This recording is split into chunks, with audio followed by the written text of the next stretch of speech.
नहमदुहु व नुसल्ली व नुसल्लिमु अला रसूलिहिल करीम अम्मा बअद फ़अऊज़ु बिल्लाहि मिनश शैतानिर रजीम बिस्मिल्लाहिर रहमानिर रहीम। आज हम आपको बताएंगे असर के वक्त के बारे में कि कराची में 1 अप्रैल को असर का वक्त कब शुरू होगा। एक मिसाल के तौर पर हम ये बयान करेंगे और एक ही दिन के औकात, एक ही मकाम के औकात इसलिए हम बयान कर रहे हैं ताकि आपके लिए आसानी हो।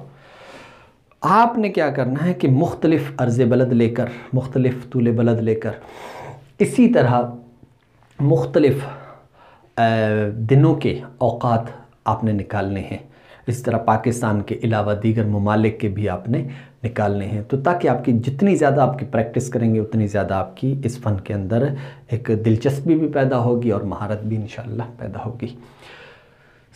आज हम क्या करेंगे, पहली बात याद रखिएगा, सबसे पहले इसके लिए वही फार्मूला इस्तेमाल होगा जो आप बकिया औकात के लिए फ़ार्मूला इस्तेमाल कर रहे हैं। तुलुए आफ्ताब के लिए जो फार्मूला इस्तेमाल हुआ वो यहाँ पे इस्तेमाल होगा, जो आपने गुरूब आफ्ताब के लिए इस्तेमाल किया वो यहाँ इस्तेमाल हो रहा है, जो आपने सुबह सादिक के लिए या इशा के लिए जो इस्तेमाल किया वही वाला फार्मूला यहाँ इस्तेमाल होना है। बस फ़र्क कहाँ आना है, फ़र्क यहाँ पे आना है। बोधे समती आपने मालूम करनी है, इसके लिए फ़िक्स नहीं है, हर दिन के लिए अलग होगी। यानी जिस तरह तुलू के लिए 90 दर्जे 50 दकीक़े थी, इसी तरह गुरूब के लिए भी 90 दर्जे 50 दकीक़े थी, और फिर इस तरह सुबह सादिक के लिए 108 दर्जे थी, और जो इशा थी उसके लिए भी 108 दर्जे थी। लेकिन इसके लिए फ़िक्स नहीं है, ये आपने हर दिन की अलग निकालनी होगी। वो जो निकालने के लिए आप क्या करेंगे, पहला काम ये करेंगे कि बोधे समती आपने निकालनी है, और दूसरा काम यहाँ पर इसको जमा लगाएंगे।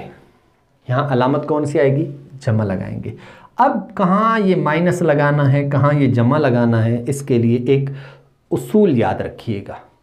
जितने औकात शर्किया हैं, शर्किया का मतलब यानी जिन औकात का ताल्लुक़ मशरिक़ के साथ है, वहाँ के लिए शुरू में माइनस आएगा, और जितने औकात गरबियाँ हैं, ज़वाल से पहले के जो औकात मालूम करने हैं तो उसके लिए माइनस आएगा, और जो ज़वाल के बाद के औकात हैं उनके लिए जमा आएगा, प्लस आएगा।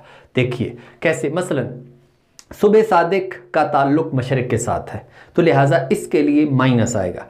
तुलुए आफ्ताब का ताल्लुक़ मशरिक़ के साथ है, ये ज़वाल से पहले है, इस वजह से यहाँ पर भी माइनस अलामत आएगी शुरू के अंदर म्यारी ज़वाल के बाद।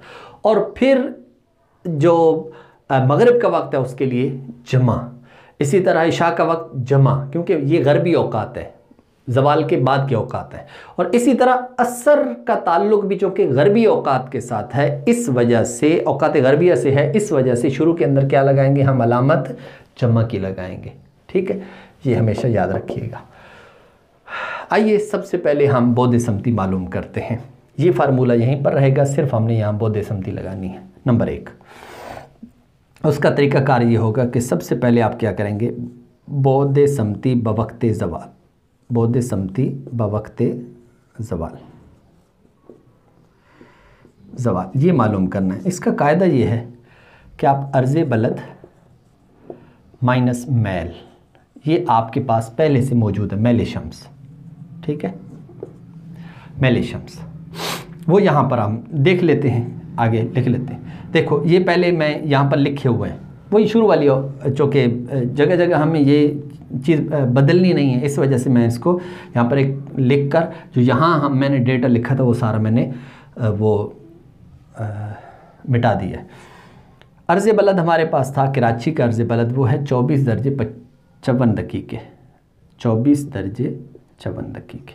ठीक है, फिर माइनस है मैल शम्स था 4 दर्जे 32 दकीक़े। याद रखिएगा कि मैंने पहले भी अर्ज़ किया है कि अगर आप अर्ज़ बलद वो निकाल रहे हैं कि जो ये है शुमाली, और अगर आप जनूबी निकाल रहे हैं तो साथ माइनस लगाएंगे। अगर मैल आपका है जनूबी तो फिर भी आपने साथ माइनस ज़रूर लगाना है। ठीक है, अब आप क्या करेंगे, इसको हल करेंगे, निकालेंगे। मैं यहाँ लिख देता हूँ 24 दर्जे 54 दकीक़े माइनस 4 दर्जे 32 दकीक़े। जवाब आएगा मेरे पास जी जवाब आया 20 दर्जे 22 दकीके। ठीक है, 20 दर्जे 22 दकीके। वैसे भी आप समझ सकते हैं कि 4 और अपना 24, ये जो है 56 में से 32 माइनस करें तो वो क्या होगा, 2 आ जाएंगे, और इधर से 5 में से 3 गए तो 2 आ गए, तो 22 आ गए, और फिर इस तरह 24 में से 4 गए तो 20 आ गए, तो ये कर 20 दर्जे 22 दकीके ये आ गया। अब इसके बाद है एक फार्मूला। वो क्या है फार्मूला? वो ये है कि अब आपने मालूम करना है कि बोदे समती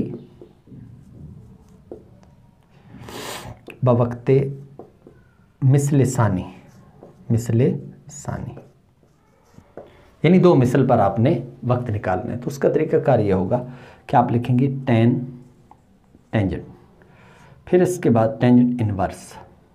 ठीक, वही शिफ्ट दबाकर 10 बटन मौजूद है कैलकुलेटर के अंदर, फिर 10 आएगा, और फिर ये जो जवाब आपका आया था बोदे समती बवक्ते ज़वाल, इसको यहाँ पर लिख देना है 20 दर्जे 22 दकीके। ठीक है, मैं यहाँ इसको मिटा देता हूँ, यहाँ लिख देता हूँ, और यहाँ पर मैं क्या करता हूँ, जमा 2 ये इशारा कर रहा है किसकी तरफ, 2 मिसल की तरफ। तो ये हमारे पास एक इक्वेशन है। अब आप क्या करेंगे कि इसको हल करेंगे, 10 छोटी ब्रैकेट ओपन, फिर 10 टेंजेंट इनवर्स, फिर ब्रैकेट ओपन 10, और फिर 20 दर्जे 22 दकीके, और जमा 2 ब्रैकेट बंद। मेरे पास जो जवाब आया है वो है 67 दर्जे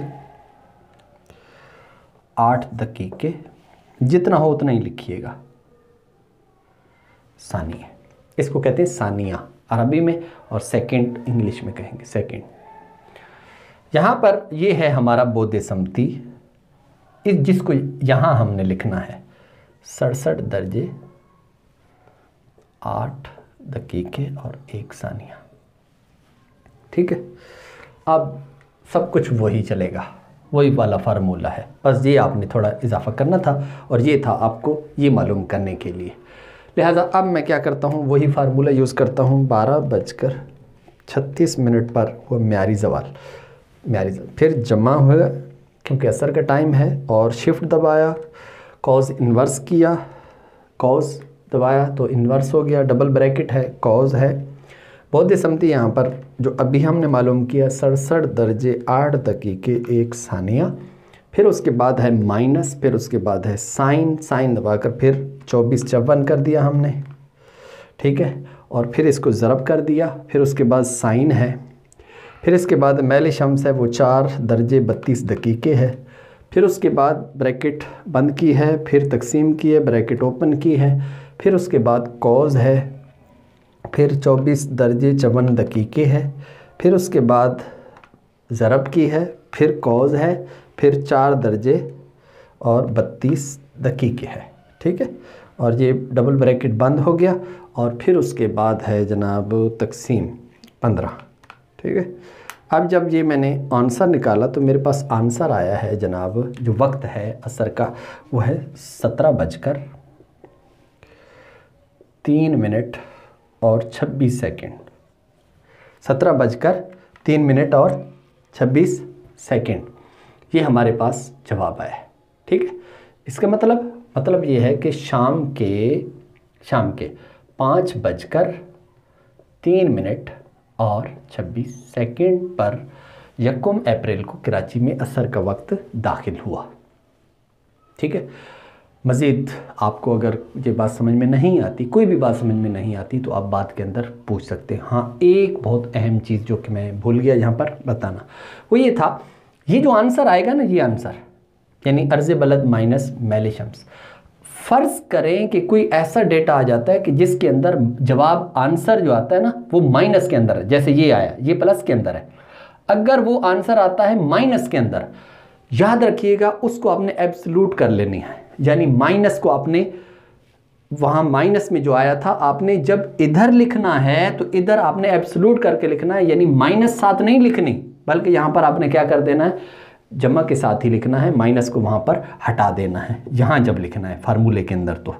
ठीक है, ये फिर मैं अर्ज कर देता हूँ, यहाँ का अगर आंसर आपका माइनस में आया तो आपने उसको एब्सोल्यूट करके उसको जमा करके लिखना है।